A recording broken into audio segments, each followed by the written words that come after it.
মেয়ে দেখতে এসেছি। 2 ঘন্টা ধরে বসে আছি মেয়ের বাড়িতে। মেয়ে আসার কোনো খবরই নাই। মেয়ে আসতে আসতে আমার পরিচয়টা দিয়ে দেই।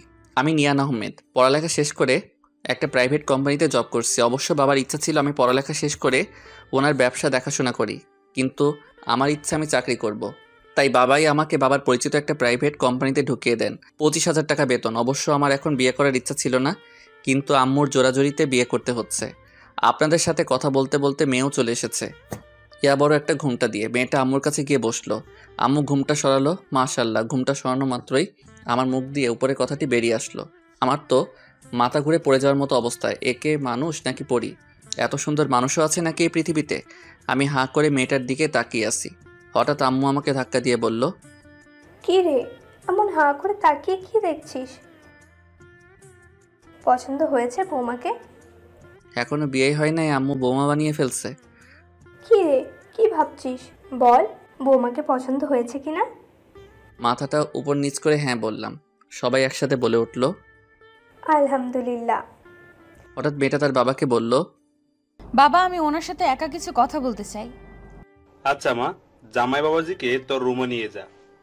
মেয়েটা আমাকে ইশারায় বলল আসুন। মেয়েটা সিঁড়ি বেয়ে উপরে উঠতে লাগলো। আমিও মেয়েটার পিছে পিছে উপরে উঠতেছি। মেয়েটা একটা রুমে ঢুকলো, আমিও ঢুকলাম মেয়েটার পিছে পিছে। আমি রুমে ঢুকা মাত্রই ঠাস করে দরজাটা লাগিয়ে দিল। আমি ভয় পেয়ে বললাম, দরজা লাগালেন কেন? আমার দরজা আমি লাগাবো, তাতে তোর বাপের কি? আমি পুরো বোকা বনে গেলাম। এ তো পুরা গুন্ডি। নিচে কত সুন্দর মাথা নিচু করে কথা বললো, উপরে এসে তো পুরা রূপটাই বদলে ফেললো। কি আমি গুন্ডি?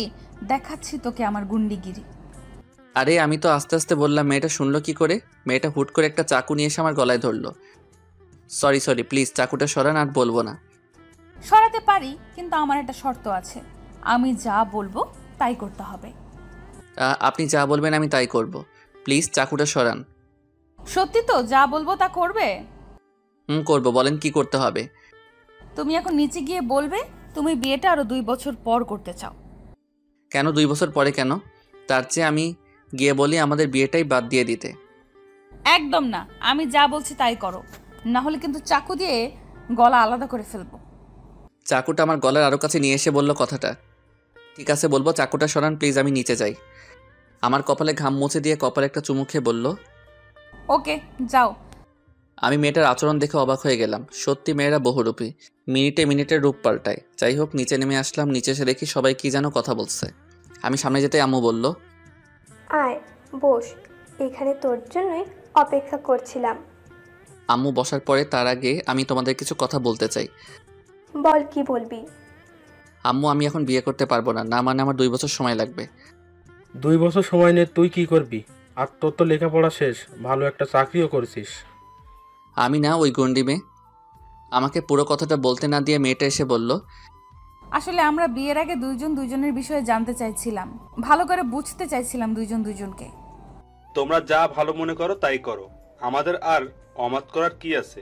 কি বলেন বিআই মশাই? আচ্ছা ঠিক আছে, আমরা না হয় আংটি পরিয়ে যাই। মেয়েটাকে আংটি পরিয়ে বাড়িতে চলে আসলাম। এসে বিছানায় পড়ে দিলাম এক ঘুম। রাত 10টা 34 ঘুম থেকে উঠলাম। মোবাইল হাতে নিয়ে দেখি অচেনা নাম্বার থেকে 28টা মিসড কল। 28টা মিসড কল দেখে চমকে উঠলাম, তাও আবার অচেনা নাম্বার থেকে। দেখতে দেখতে আবারও মোবাইলটা বেজে উঠল। ফোনটা রিসিভ করতেই ওপাশ থেকে মেয়েলি কণ্ঠ ভেসে আসছে। ওই ফোন ধরতে এত সময় লাগে কেন তোর? মরে গেছিলি নাকি? কে আপনি? আর আমাকে এভাবে ঝাড়ি দিয়ে কথা বলছেন কেন? আমি তোর বউ। আরে এখনো বিয়েই করি নাই, বউ আসলো কোথা থেকে? তোর হবু বউ আহিয়া। এখন এই আহিয়েটা আবার কে? তোরে যদি এখন আমার হাতের নাগালে পাইতাম, থাপড়ায় তোর দাঁত সব ফালাই দিতাম। কিছুক্ষণ আগে যাকে আংটি পরিয়ে গেছিস আমি সেই আহিয়া। ও আপনি? আজকে সেই গন্ডি আন্টিটা? কি আমি গুন্ডি? আর আমি তোর আন্টি লাগি? তাহলে কি নানি? দেখ, আমাকে আর রাগাবি না, আমার সারা শরীর রাগে জ্বলছে। এখন যদি আমি তোকে আমার হাতের কাছে পাইতাম, তোর কি অবস্থা যে করতাম বিয়ের পর বুঝবি, কত ধানে কত চাউল। সেটা না হয় বিয়ের পরই দেখা যাবে। এখন বলুন, আপনি আমাকে সবসময় তুই তোকারি করে ডাকেন কেন? একটু ভালো করে কথা বলতে পারেন না? আচ্ছা ঠিক আছে, ভালো করে কথা বলছি, তুমিও ভালো করে উত্তর দিবে। ওকে? ওকে। রাতে খাবার খাইছো বাবু? না আম্মু, এখন খাই নাই, একটু পরে খাবো। কি আমি তোর আম্মু? তুমি তো আমাকে বাবু বললা, তাই আমিও তোমাকে আম্মু বললাম। আহিয়ার আগে কটমট করে বলল। তোরে আমি পরে দেখে নিব। বলেই আহিয়া ফোনটা কেটে দিল। আহিয়াকে প্রথম দেখাতেই ভালোবেসে ফেলি। মেয়েটা সত্যিই অসাধারণ। বাইরে থেকে গুন্ডিগিরি দেখায়, মেয়েটার মন অনেক ভালো। আম্মুর কাছ থেকে শুনলাম মেয়েটা নাকি 5 ওয়াক্ত নামাজও পড়ে, ঘরের বাইরেও বেশি বের হয় না, কলেজে গেলে বোরকা পরে যায়। কিন্তু আহিয়া আমার সাথে এরকম করে কেন? আম্মু তো বলেছিল মেয়েটা একেবারে সহজ সরল, কারোর সাথে প্রয়োজন ছাড়া বেশি কথা বলে না। আমার ব্যাপারে সব দিক দিয়ে বিপরীত কেন মেয়েটা? আর আমার নাম্বার পেল কোথায় থেকে? আমার সম্পর্কে এত কিছু কি করে বা জানে এই মেয়েটা? সব মিলিয়ে একটা রহস্য তো আছেই। রহস্যটা কি সেটা আমাকেই খুঁজে বের করতে হবে। রাতের খাবার খেয়ে শুয়ে শুয়ে মোবাইলে গেম খেলতেছি, হঠাৎ মোবাইলটা বেজে উঠল। আহিয়া আবার ফোন করছে। খুশি হয়ে ফোনটা রিসিভ করলাম। এই পিচ্চি, কি করছিস? এই মাইয়া, আমি ছোট বাচ্চা নাকি যে তুমি আমাকে পিচ্চি ডাকছো? তুই তো নিজেই তোর ফেসবুক আইডিতে নিক নেম দিয়ে রেখেছিস, আর আমার ফ্রেন্ড রিকোয়েস্ট অ্যাকসেপ্ট করছিস না কেন? সেই দুপুরে রিকোয়েস্ট দিয়েছিলাম, এখনো অ্যাকসেপ্ট করার কোনো নামগন্ধই নাই। আরে আজকে সারাদিনে আমি একবারও এফবিতে ঢুকি নাই। এফবিতে না ঢুকে আমি জানবো কি করে যে তুমি আমাকে রিকোয়েস্ট পাঠিয়েছো? আচ্ছা ঠিক আছে, বুঝলাম। এখন তোর আইডি পাসওয়ার্ড দে। পাসওয়ার্ড দিয়ে তুমি কি করবে? দিতে বলছি দে, এত কথা বলছিস কেন? ওকে, দিচ্ছি। আর শোনো, আমার আইডিতে ঢুকে উল্টাপাল্টা কিছু করবে না কিন্তু। উল্টাপাল্টা কিছু করবো কিনা সেটা তুই সকালেই দেখতে পারবি। এখন ঘুমিয়ে পড়, বেশি রাত জাগলে শরীর খারাপ করবে। তুমি ঘুমাবে না? না, আমার কিছু কাজ আছে, কাজটা সেরে একেবারে ঘুমাবো। আমি রাত জাগলে আমার শরীর খারাপ করবে, তুমি রাত জাগলে তোমার শরীর খারাপ করবে না? আমাকে নিয়ে তোকে ভাবতে হবে না, তোর ঘুম, তুই ঘুমা। ওকে, তাহলে একটা কিসি দাও, কিস দিলে ঘুমিয়ে পড়বো। শখ কত! তোকে আমি সামনে পাইলে থাপড়ায় তোর গাল লাল করে ফেলবো তুই। আহিয়া আর কিছু বলবার আগে আমি ফোনটা কেটে দিলাম। বাপরে বাপ, কি গুন্ডি মাইয়া, শুধু একটা কিস চাওয়াতে এত কিছু শুনিয়ে দিল। মেয়েটা আমার সাথে এরকম করে কেন? অবশ্যই এই মেয়েটার এইসব পাগলামিগুলা একটু খারাপ লাগে না, আমার ভালোই লাগে। মেয়েটার কথা ভাবতে ভাবতে যে কোনো সময় ঘুমিয়ে পড়েছিলাম, বুঝতেই পারিনি। সকালে ঘুম থেকে উঠে মোবাইলটা হাতে নিয়ে ফেসবুকে ঢুকলাম। ফেসবুকে ঢুকে চমকে উঠলাম, এ কি আমার ফেসবুকের এই অবস্থা করছে কে? আমার প্রোফাইলে ঢুকে আমি অবাক হয়ে গেলাম, এইসব পোস্ট কোথা থেকে আসলো? আমি তো এইগুলো পোস্ট করি নাই। নিশ্চয়ই এইসব ওই গুন্ডি মেয়েটার কাজ। একটা পোস্ট এমন, সরি বন্ধুরা, হঠাৎ করে বিয়েটা করে ফেললাম, তোমাদের কাউকে জানাতে পারলাম না। ম্যারিড উইথ আহিয়া রহমান। ইয়া আল্লাহ, এই মেয়ে এসব কি পোস্ট করছে? আমার সুন্দরী সুন্দরী ফেসবুক গার্লফ্রেন্ডদের কি হইব? পোস্টে দেখছি লাইক থেকে অ্যাংরি রিয়াক্টই বেশি পড়ছে। ফ্রেন্ড লিস্টে ঢুকে খেলাম আরেকটা ধাক্কা। আমার তো 1420 জন ফ্রেন্ড ছিল, এখন 300 জন হলো কি করে? ব্লক লিস্টে ঢুকে দেখলাম সব মেয়ে ব্লককে উড়াউড়ি করছে। মেয়েটা একদিনে আমার ফেসবুকের রূপ বদলে দিল। রাগের মাথায় ফেসবুক ডিঅ্যাক্টিভেট করে বেরিয়ে আসলাম। মেয়েটাকে ফোন দিলাম। ফোন ধরার সাথে সাথে বললাম, এই মেয়ে, তুমি আমার ফেসবুকে কি অবস্থা করছো? তোমাকে বলেছিলাম না আমার আইডিতে ঢুকে উল্টাপাল্টা কিছু না করতে? তুমি তো আমার সব শেষ করে দিলে। আমার সব সুন্দরী সুন্দরী গার্লফ্রেন্ডদের ব্লক মারছো। এই কথাটি বলেই জিব্বাতে কামড় দিলাম। এ কি বললাম আমি? এখন গুন্ডিটা তো আমায় আস্ত খেয়ে ফেলবে। এই কি বললি তুই? তোর গার্লফ্রেন্ডও আছে? আরে গার্লফ্রেন্ড বললাম কোথায়? বললাম ফ্রেন্ড।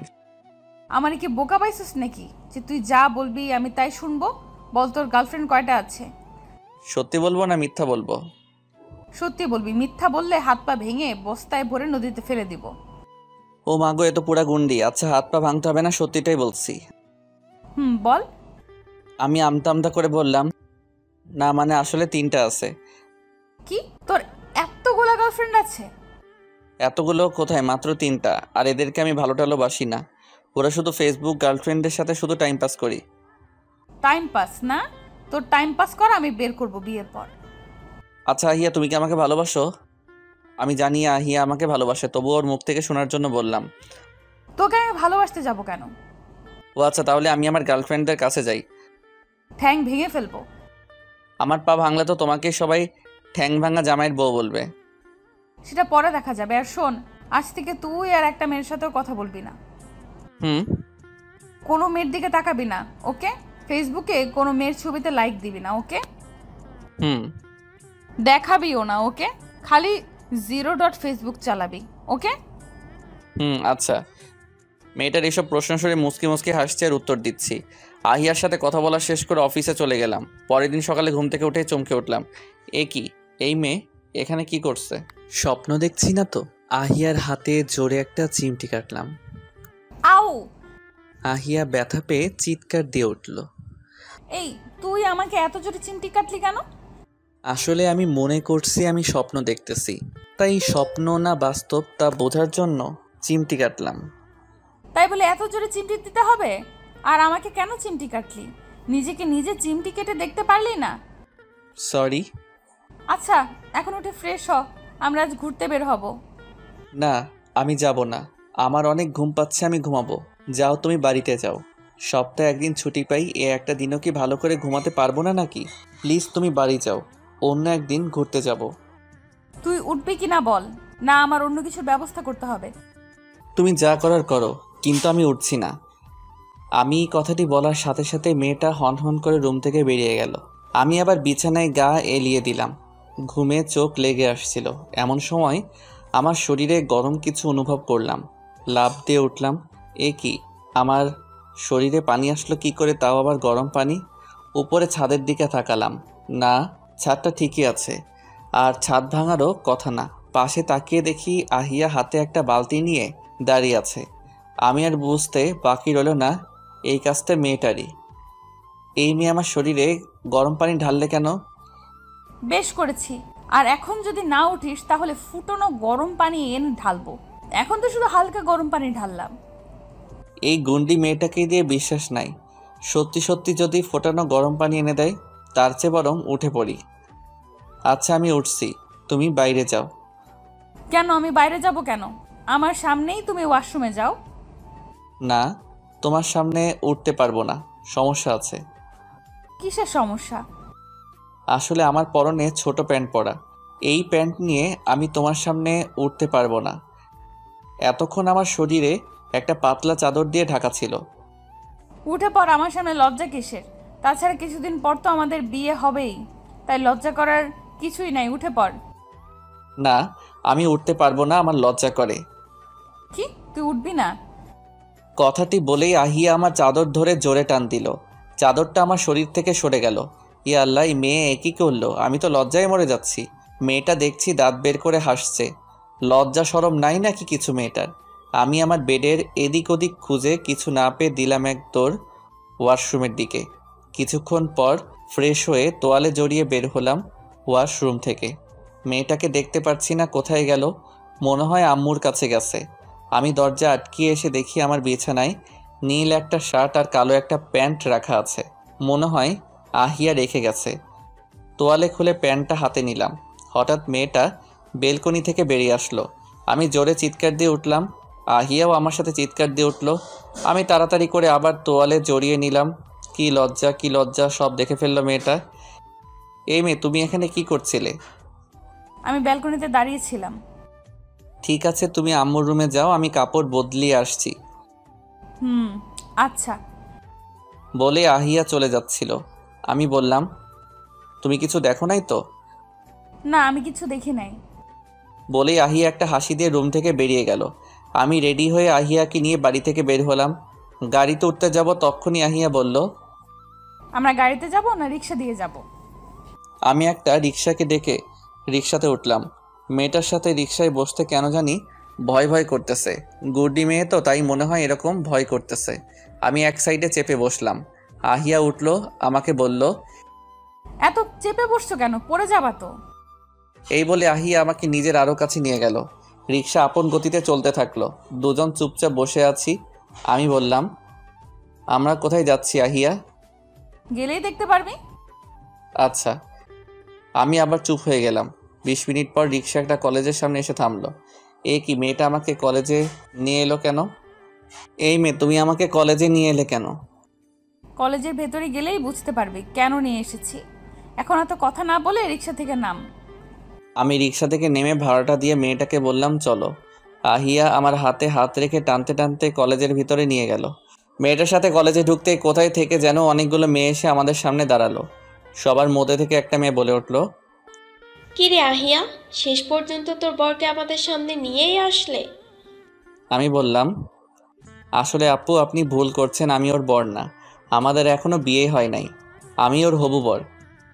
আরেকটা মেয়ে বলল, বিয়ে হয় নাই তো কি হয়েছে?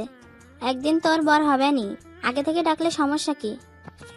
অন্য আরেকটা মেয়ে বলল, দুলা ভাই, আপনি কিন্তু অনেক কিউট। আপনার মতো একটা বর যদি আমার হতো। এই রিয়া, ওর দিকে এরকম চোখ দিবি না, ও শুধু আমার, আর কারো হতে দিব না। আহিয়ার কথা শুনে বুঝতে পারলাম মেয়েটা আমাকে সত্যি অনেক ভালোবাসে।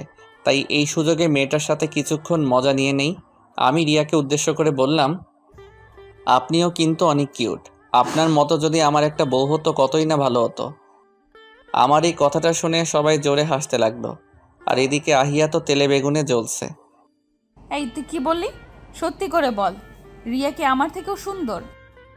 আরে সবার সামনে আমার মান ইজ্জত সব প্লাস্টিক করে ফেলছো তো। ছাড়ো আমার কলার। আগে বল, কে বেশি সুন্দর, আমি নাকি রিয়া? সত্যি বলছি তুমি ওর থেকে অনেক সুন্দর। তাহলে বললি কেন যে রিয়া তোর বউ হলে ভালো হতো? আরে এটা তো মজা করে বলছি। সত্যি তো? সত্যি সত্যি সত্যি 3 সত্যি। কলার ছাড়ো প্লিজ, সবাই হাসছে। যা, ছাড়লাম। এরকম মজা ভবিষ্যতে করলে তোর খবর আছে। এদিকে আহিয়ার বান্ধবীরা আহিয়ার এইরকম কর্মকাণ্ড দেখে হয়ে আছে। যে মেয়েটা ছেলেদের সাথে কথা বলা তো দূরে থাক, ছেলেদের সামনে গেলে হাত পা কাঁপতো, সেই মেয়ে আজ একটা ছেলের কলার চেপে ধরলো। সবাই অবাক হয়ে দাঁড়িয়ে রইল। কি রে আহিয়া, তোর এত সাহস আসলো কোথা থেকে?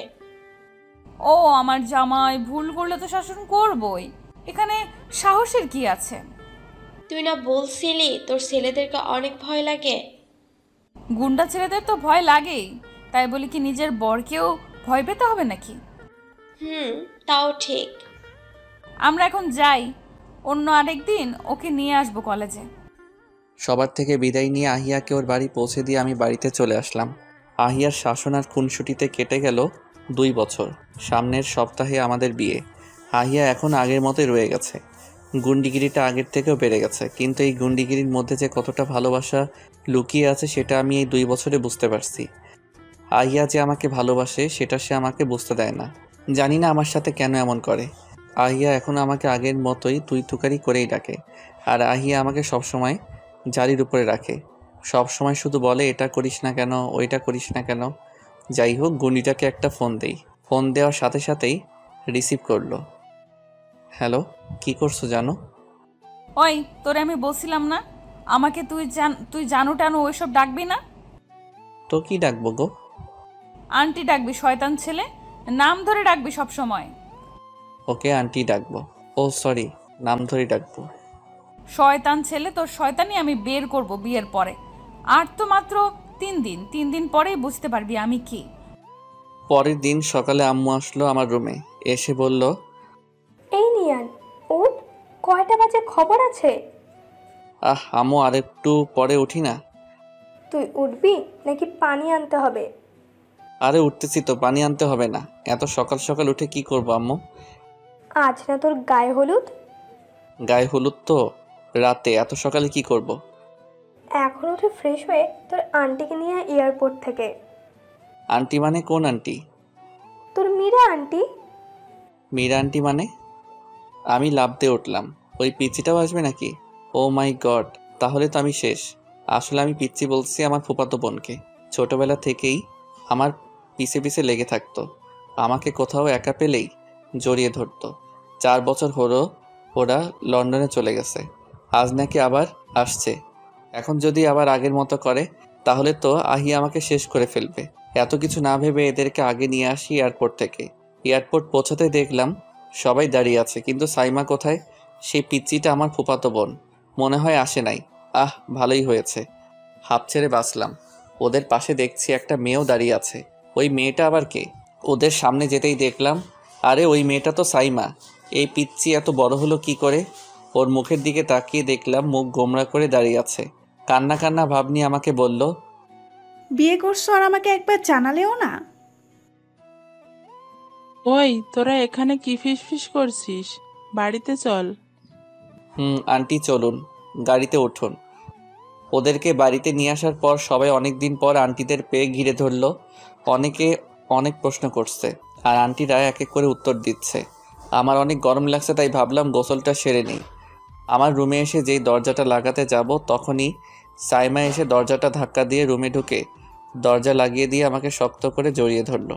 আমি সাইমাকে ছাড়ানোর অনেক চেষ্টা করছি, কিন্তু সাইমা আমাকে আরও শক্ত করে জড়িয়ে ধরে বলতে লাগলো, আমি তোমাকে অনেক ভালোবাসি নিয়ান। আমি জানি তুমিও আমাকে ভালোবাসো। তুমি এই বিয়েটা করতে চাইছো না। মামা মামি তোমাকে জোর করে বিয়েটা করাচ্ছে। চলো না নিয়ান, আমরা পালিয়ে যাই। তোকে কে বলেছে যে আমি এই বিয়েটা করতে চাইছি না? আমি তখনই বুঝে গেছিলাম যখন তোমাকে আমি এয়ারপোর্টে বিয়ের কথা জিজ্ঞাসা করেছিলাম। তখন তোমার চুপ থাকাতেই আমি বুঝে গেছি যে তুমি এই বিয়েটা করতে চাইছো না। আমি মেয়েটার কথা শুনে হাসবো নাকি কাঁদবো বুঝে উঠতে পারছি না। সাইমাকে রুম থেকে বের করে দিয়ে আমি দরজা লাগিয়ে দিলাম। মেয়েটা সত্যি হাফ মেন্টাল। আমার চুপ থাকাতে নাকি বুঝে গেছে আমি ওকে ভালোবাসি। হা হা হা। এদিকে আমার চিন্তা হচ্ছে, যদি আহিয়ার সামনে আমাকে এরকমভাবে জড়িয়ে ধরে তাহলে তো আহিয়া আমাকে মেরেই ফেলবে। রাতে গায়ে হলুদের অনুষ্ঠান শেষে বন্ধুদের সাথে কিছুক্ষণ আড্ডা দিয়ে ঘুমাতে আসলাম। বিছানায় শুধু শরীরটা লাগিয়েছিলাম, তখনই দরজায় ঠকঠক আওয়াজ করছে কে যেন। দরজার বাইরে থেকে কে যেন আমায় ডাকছে। আমি গলা উঁচিয়ে বললাম, কে? কোনো উত্তর পেলাম না। আরও জোরে জোরে দরজা ধাক্কাতে লাগলো। আমি বিছানা থেকে উঠে গিয়ে দরজা খুলতেই সাইমা রুমে ঢুকে দরজা আটকে দিল। এই, তুই এত রাতে আমার রুমে কি করছিস? আমি আজ তোমার সাথে ঘুমাবো। কি পাগল হয়েছিস নাকি? আমি তোমার জন্য পাগল হয়ে গেছি। সাইমা বোন, প্লিজ এমন করিস না। তোর রুমে গিয়ে ঘুমা। কেউ দেখে ফেললে কি না কি ভাববে। যে যাই ভাবুক, আমি তোমার সাথেই ঘুমাবো। আসলে মেয়েটার মাথায় সত্যি সত্যি সমস্যা আছে। ছোটবেলা থেকেই কোনো সময় কি করে নিজেও জানে না। প্লিজ বোন, তোর পায়ে পড়ি, তুই তোর রুমে যা। এই কি করছো? পা ছাড়ো, আমি যাচ্ছি। আহ আল্লাহ, যা বোন যা, তাড়াতাড়ি যা, কেউ দেখার আগে। সাইমা বেরিয়ে যাওয়ার পর আমি দরজা লাগিয়ে আবার বিছানায় গাইলিয়ে দিলাম। টেনশনে ঘুম আসছে না। মেয়েটা যদি বিয়ের পরে এইরকম করে তাহলে আহিয়া তো আমায় আস্ত খেয়ে ফেলবে। সকালে মোবাইলের আওয়াজে ঘুম ভাঙলো। এত সকালে আবার কে ফোন দিল? নাম্বারটা না দেখেই রিসিভ করে বললাম, আপনি যাকে ফোন দিয়েছেন সে এখন গভীর ঘুমে ব্যস্ত আছে। অনুগ্রহ করে কিছুক্ষণ পরে ফোন দিয়েন। কথাটি বলে ফোনটা কেটে দিলাম। ঘুম লেগে আসছিল, তখনই আবার মোবাইল বেজে উঠল। এবার নাম্বারটা দেখলাম, আরে গুন্ডিটা ফোন দিয়েছে।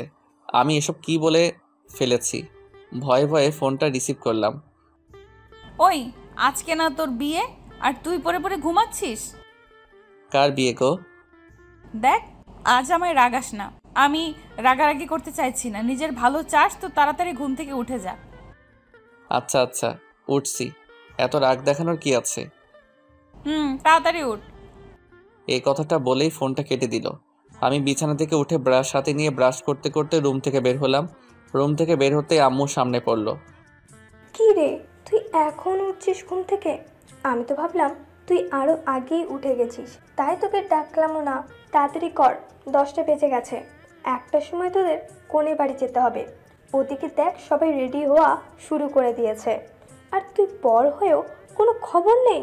কথায় আছে না, যার বিয়ে তার নাম নেই, পাড়াপড়শির ঘুম নাই। আরে আম্মু, যাচ্ছি তো, এত বকাবকি করার কি আছে? বন্ধুরা সবাই আমাকে পাঞ্জাবি পায়জামা পরাচ্ছে। কি রে, এত ভারী কেন এই পাঞ্জাবি?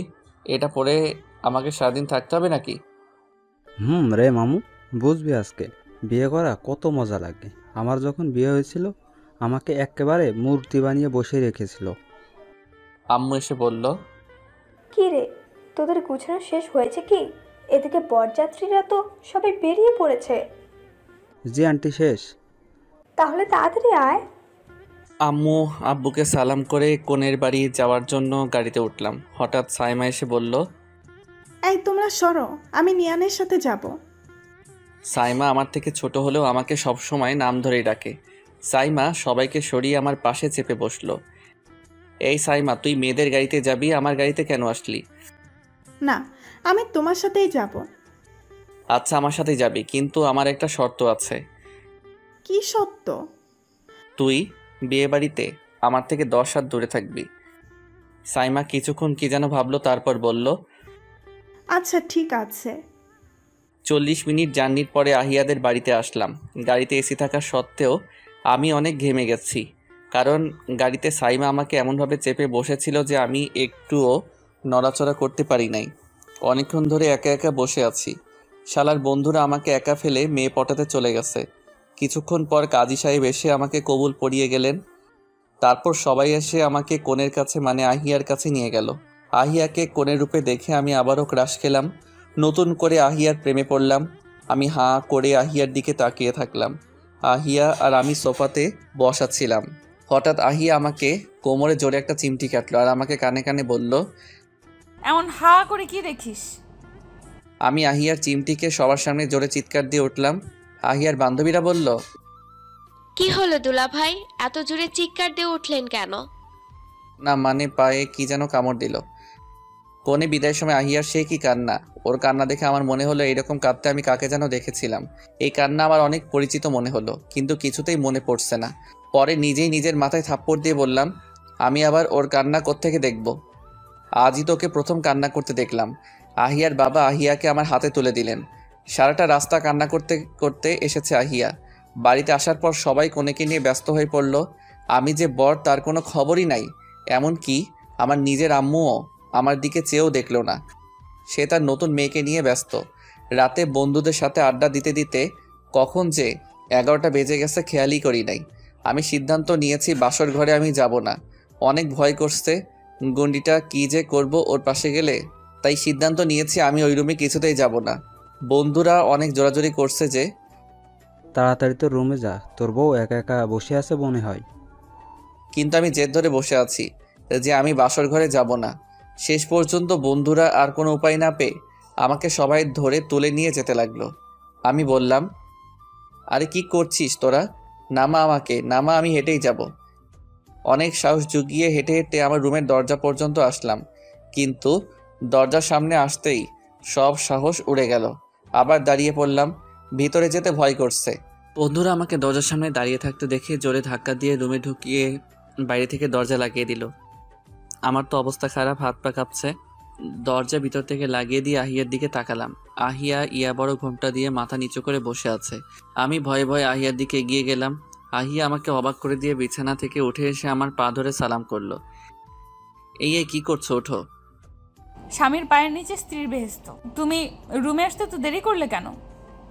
আহিয়ার এরকম ব্যবহার দেখে আমি থ হয়ে দাঁড়িয়ে রইলাম। যে মেয়েটা আমাকে তুই তুই ছাড়া ডাকতো না, আজ সেই মেয়ে আমাকে তুমি করে ডাকছে। কি অবাক হলে তো? তোমাকে আমি বলেছিলাম না বিয়ের পরে বুঝতে পারবে আমি কে। আমার চোখের দিকে তাকিয়ে দেখতো আমায় চিনতে পারো কিনা। আমি আহিয়ার দিকে কিছুক্ষণ তাকিয়ে থাকার পর আমার একটা সন্দেহ হলো। আমি ভালো করে আহিয়াকে দেখতে লাগলাম। এখন আমার সন্দেহটা আরও বেড়ে গেল। আমি মেয়েটাকে পিছন দিকে দাঁড় করিয়ে ব্লাউজের হুক খুলতে লাগলাম। খারাপ কিছু ভাববেন না, এখানেও রহস্য আছে। একটা হুক খোলার পর অনেক বড় একটা শক খেলাম। তিথি, তুই? আপনারা হয়তো ভাবছেন এই তিথিটা আবার কে? আসলে আহিয়াই হচ্ছে সেই তিথি। চলেন ঘুরে আসি 8 বছর আগে। 8 বছর আগে তিথি আমাদের পাশের বাসায় ওর মামা মামির সাথে ভাড়াটিয়া থাকতো। বাসাটা আমাদেরই। তখন তিথি 8ম শ্রেণীতে পড়তো আর আমি এসএসসি পরীক্ষা দিয়ে ইন্টারে ভর্তি হয়েছিলাম। তিথি সবসময় আমাদের বাসাতেই থাকতো। আম্মুর সাথে তিথির অনেক ভাব ছিল। আম্মুর সাথে কাজে সাহায্য করত। তিথিকে আমার একদম সহ্য হতো না। আমার সব জিনিসে ভাগ বসাতো আর সারাদিন আমার পিছে পিছে লেগে থাকতো।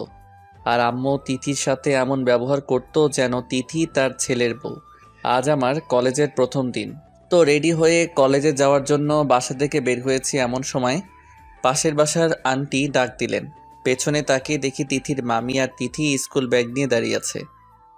জি আন্টি, বলেন। তুমি কি কলেজে যাচ্ছ বাবা? জি আন্টি। আজ তিথির মামা বাসায় নেই, তুমি কি তিথিকে একটু স্কুলে নামিয়ে দিতে পারবে? এই পিচ্চিটাকে আবার বুঝি স্কুলে পৌঁছে দিতে হবে? অসহ্য একটা পিচ্চি। দেখছি আজ অনেক সেজেছে, মনে হয় যেন কোথাও বেড়াতে যাচ্ছে। আচ্ছা আন্টি, ঠিক আছে। এই তিথি আয়। তিথিকে নিয়ে রিক্সাতে উঠলাম। আমি যতটা সম্ভব এই পিচ্চির পাশ থেকে সরে বসলাম। এই এত চেপে বসছো কেন? পড়ে যাবে তো।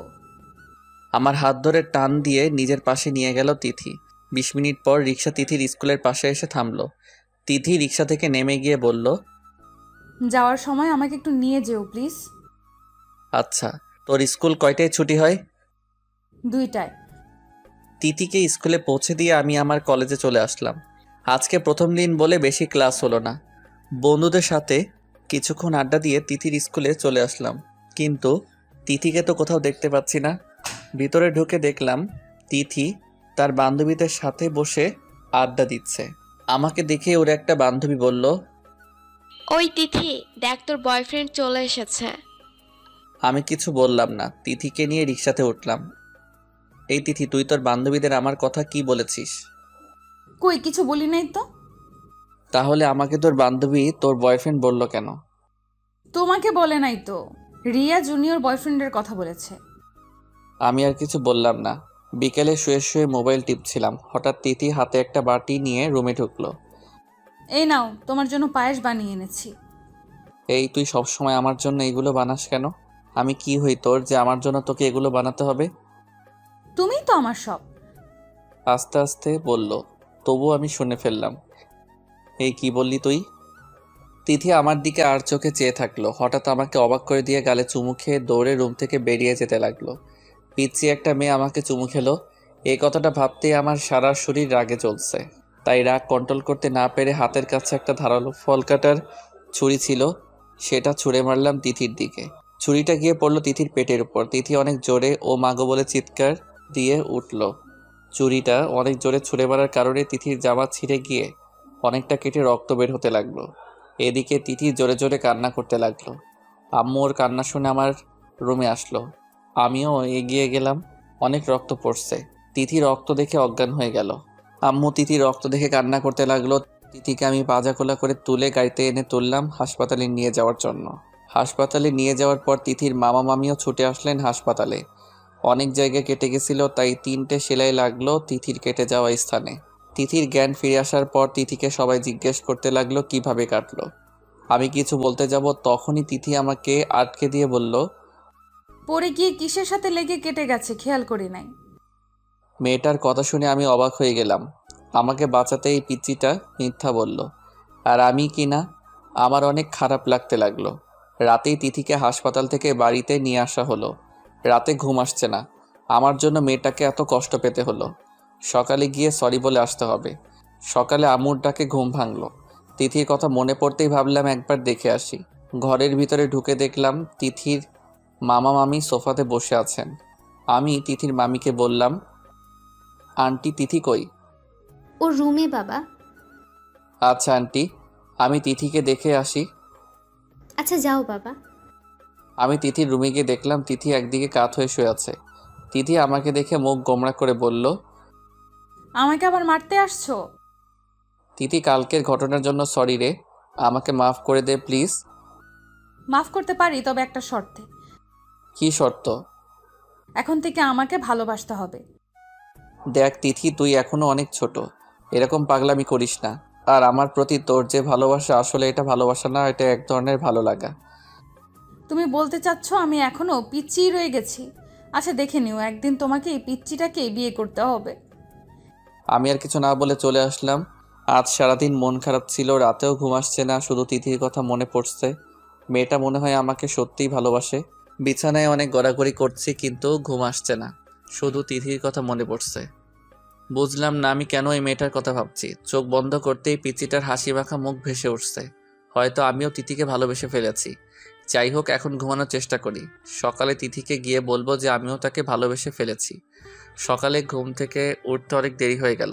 ফ্রেশ হয়ে তিথিদের বাসার সামনে গিয়ে দেখি তাদের বাসায় তালা ঝুলানো। আমি আম্মুকে এসে জিজ্ঞেস করলাম, এদের বাসায় তালা ঝুলানো কেন? আম্মু যা বলল তা শুনে আমি বড় একটা শক খেলাম। আম্মু বলল ওরা নাকি সকালে চলে গেছে বাসা থেকে। কোথায় গেছে আম্মু? সেটা কি আমায় বলে গেছে নাকি? সেদিনের পর থেকে তিথিকে অনেক খুঁজেছি, কিন্তু কোথাও খুঁজে পাই নাই। আর এতদিন তিথি আমার চোখের সামনে থাকা সত্ত্বেও আমি তাকে চিনতে পারি নাই। আজ যখন আমাকে বলল ওর চোখের দিকে তাকিয়ে দেখে, তো তখন ওর চোখের দিকে তাকিয়ে আমি কিছুটা বুঝতে পারি যে ওই তিথি। তারপর যখন আহিয়ার ব্লাউজের হুক খুলে সেই সেলাইয়ের দাগ দেখতে পাই, তখনই আমি শিওর হয়ে যাই আহিয়া হলো সেই তিথি। এতদিন আমাকে বললে নাই কেন যে তুমি তিথি? জানো তোমাকে আমি কত জায়গায় খুঁজেছি। কেন খুঁজছিলে কেন? তোমাকে যে একটা কথা বলা হয় নাই। কি কথা? এখন তো আমাকে পেলে, এখন বলো। আমি হাঁটু গেড়ে বসে বললাম, তোমাকে অনেক ভালোবাসি তিথি। তুমি কি আমার বউ হবে? ও সরি, তুমি তো আমার বউ হয়েই গেছো। আচ্ছা, সেদিন তোমাকে একটা কিস করেছিলাম বলে তুমি আমাকে ছুঁড়ে মেরেছিলে না? এখন তো অনেক কিছু করব। এখন কি করবে? বলে তিথি আমাকে ধাক্কা দিয়ে বিছানাতে ফেলে তিথি আমার উপরে উঠে আসলো। বাকিটা ইতিহাস, বলা যাবে না, সময় লাগবে।